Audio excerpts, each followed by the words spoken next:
Assalamualaikum and hi everyone, and welcome to this presentation prepared for our assignment on Chapter 7 of Export and Import Procedure. I'm Anahani Vidivazar with matrix number F1013, and as the first presenter, I'll be covering the first part of our topic. So without further ado, let's explore the different types of business export and import. Export Management Company, or EMC, is a firm that handles all of most aspects of the export process on behalf of a manufacturer. It essentially acts as the international sales department for small, medium-sized businesses that want to enter global markets but don't have the internal capability or resources to do so. Let's take a look into real-world example. Imagine Ramly Burger, a Malaysian halal food brand. If Ramly want to enter the US market but isn't familiar with the law, culture, or language, they could hire an EMC to manage everything from securing American buyers to arranging shipping and ensuring the product meet US food import regulation. An export training company, or ETC, is a business that focuses on demand manufacturing.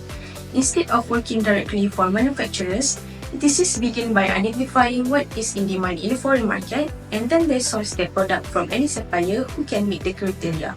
The primary goal of an ETC is to act as a global matchmaker, connecting foreign buyers with local or international suppliers based on demand.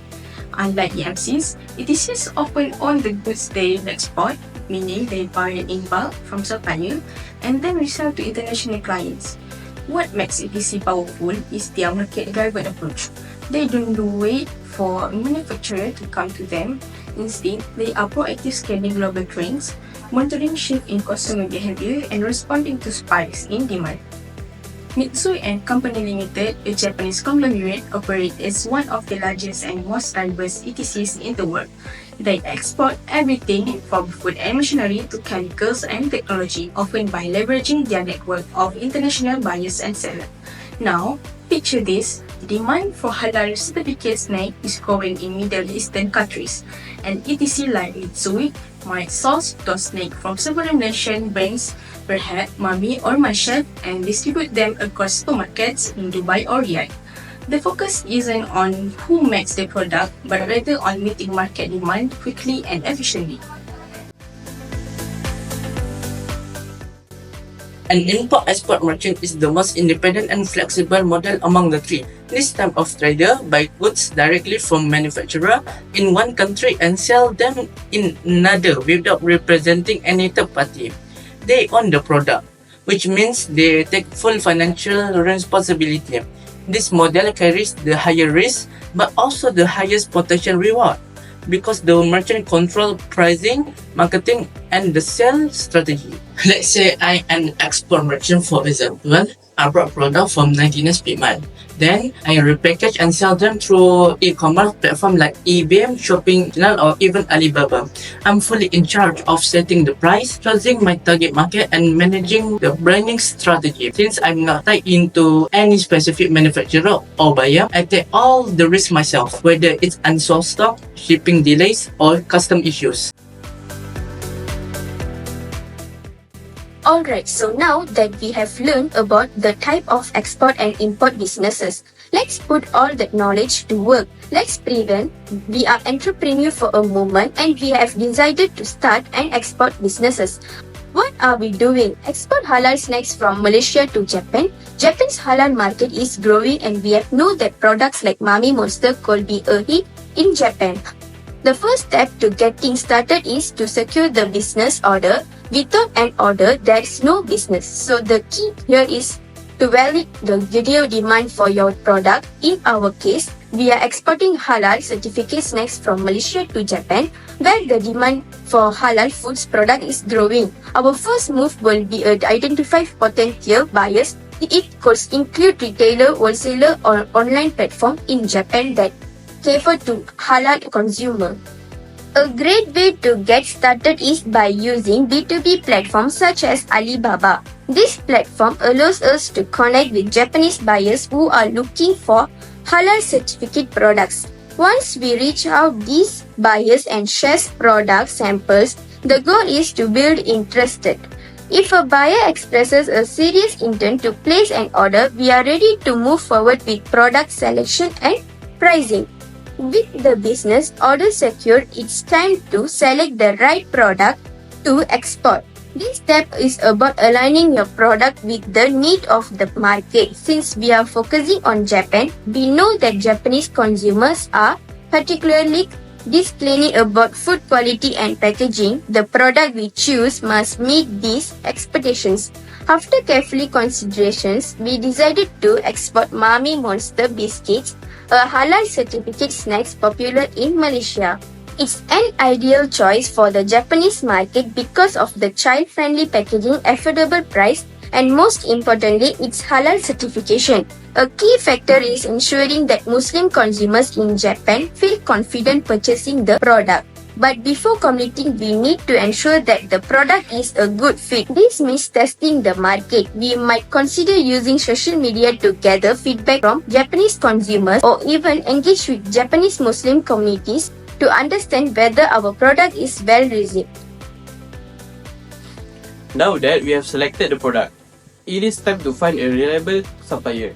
The supplier is crucial because they are responsible for manufacturing the product to meet the quality standard required for export. When choosing a supplier, we must ensure they can consistently meet our export volume requirement. It is also essential that the supplier can work with us on product packaging that meets Japanese regulation and expectation. Once we've selected the supplier, we will request review samples and negotiate terms such as pricing, minimum order, quantities, and payment schedules.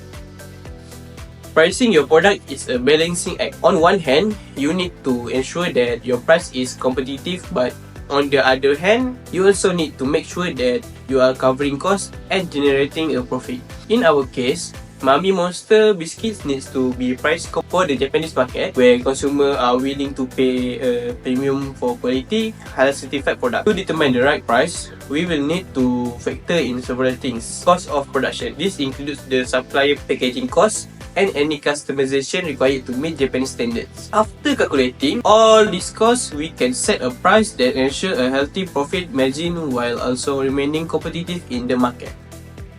Now that we've got the product price, it's time to find our customers. This step involves identifying who will buy our products and how we can reach them. There are several ways we can find customers in Japan. First is retailers. We can approach large supermarkets, convenience store and grocery chains in Japan that specialize in international or halal food products. Establishing relationships with these retailers is key as they will be our primary distribution channel. Next is online platforms. E-commerce in Japan is booming and platforms like Alibaba are popular among consumers. By listing our products on these platforms, we can directly reach individual customers looking for halal snacks. Finally, let's talk about logistics, the backbone of any export or import business. Logistics involves the movement of goods from the supplier to the customer, and it's essential that we get it right to ensure smooth operations. Here are the key logistics steps we need to plan. First is shipping. We need to work with reliable freight forwarding companies that specialize in international shipping. Whether we are shipping by air or sea, we'll have to choose the most cost-effective and efficient method. Air freight is faster but more expensive, while sea freight is cheaper but takes longer. Importing goods into Japan will involve clearing customs, so we need to ensure that all our documentation is in order. Export or import permits, commercial invoices, and shipping documents. We must also be prepared for any import duties or taxes that may apply. Getting the logistics down means not only managing shipping and customs, but also ensuring that we have an efficient system for order fulfillment and customer service. This is crucial for ensuring that our product reaches the customers on time and in perfect condition. In this section, we will explore 5 government agencies in Malaysia that play a crucial role in overseeing and supporting export and import businesses. First, we have MATRADE. This government agency is dedicated to promoting Malaysian export globally. Matrix helps local businesses, including those in the export or import sector, by providing market intelligence, trade leads, and export promotions. Matrix plays a crucial role in facilitating new market research and finding potential buyers. If we are looking to export goods to foreign market, Matrix can help us connect with buyers, understand the local market trends, and even assist the incoming trade barriers. Next, we have the Royal Malaysian Customs Department. This agency is responsible for managing the entry and exit of goods into and out of Malaysia. They enforce regulation related to import duties, taxes, and customs clearance. The Customs Department ensures that our product complies with import or export documentation requirements, including invoice, packing list, and customs declarations.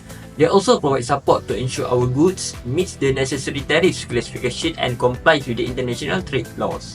The Ministry of International Trade and Industry, MITI, oversees policies related to trade, industry, and economic development in Malaysia. MITI is a key player in shaping Malaysia's trade policies and ensuring business follow the necessary regulatory frameworks. MITI also provides export-related incentives, grants, and financial assistance for companies aiming to enter foreign markets. For instance, they offer investment, incentive, and export development funds, which can be helpful when setting up an export business. For any business involved in export or import, product quality and compliance with international standards are essential. This is where the Department of Standards Malaysia, DSM, comes in. DSM is responsible for overseeing standardization and certification of products. This certification is crucial for gaining consumer trust. DSM also offers support for business looking to meet international ISO standards and obtain the necessary certification to operate in foreign markets. Finally, we have Sirim Berhad, a government-linked company that focuses on standardization and quality certification in Malaysia. Sirim works closely with businesses to help them achieve compliance with industry standards, which is essential for export success. They offer various testing services such as product safety checks and quality assessments, ensuring that the products we export meet the highest standards of performance and safety.